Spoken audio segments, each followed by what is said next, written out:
Welcome everyone to another episode of Cultura Shock. Today on the show, we have actor, director, and dancer Myles Perez. Myles, thank you so much for being on the show. Yes, I'm excited to be here. Thank you for having me. Yeah. So multifaceted.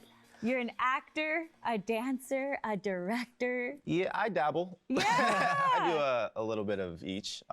It's not like an intentional thing where I planned to go in each direction. It kind of just happened. You know, I started off dancing first, and then a little bit of acting, and now I'm making videos with my family, and it's been fun. You're just a creative, period. Yeah. Yeah, all around creative. Kinda, yeah. And a little bit of the show, because you were on My Life with the Walter Boys, right, on Netflix? Yes, on Netflix, yeah. Fun fact about that was straight up one audition. I sent in a self-tape. Didn't expect to hear back from it. 5 months later, they hit me up. They told me, I think the day that I booked it, like, yo, you're actually gonna be playing the younger brother, who's like this skating, edgy teenager.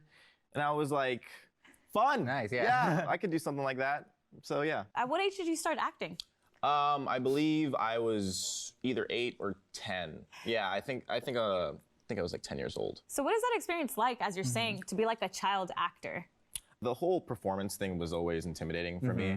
And I was a shy kid. But for some reason, it just felt right. And I don't know, the idea that you get to play pretend as someone as a kid.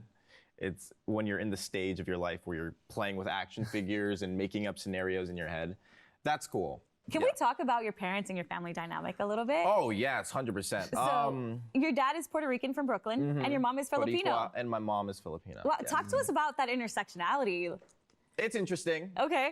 Definitely love both sides, but they're both very, they each love their culture so much. So it's a very prideful thing. Okay. And growing up, it was great because I've always had that admiration for my Filipino side and my Puerto Rican side.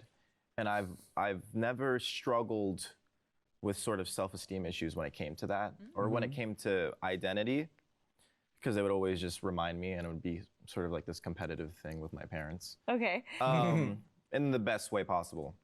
But yeah, it was interesting because you sort of grow up as a kid trying to find out like where you belong, you know, trying to fit in a pocket, and being sort of racially ambiguous my whole life. It was just like, I remember being a kid trying to tell people, like, I'm Puerto Rican. Yeah. I'm Filipino, you know? Yeah. It's just, I don't know, it was an interesting How thing. are holidays, by the way? Because I feel like there's different traditions or different. Yes. Are there any things that sort of like, do you guys do that? Did you make a new holiday up? Yeah. Oh yeah, yeah. Most of my Puerto Rican family is in Sacramento, so sometimes we'll drive up there. Puerto Ricans in Sacramento. I know. That's interesting. Yeah, there's a lot of them. Okay, shout out. Okay. Yeah, it's my father's side, and I think they came from New York to Sacramento, and yeah. To the Bay Area. Okay, how would you say the two cultures are alike, and how would you say they're different? They're both very mixed within their culture.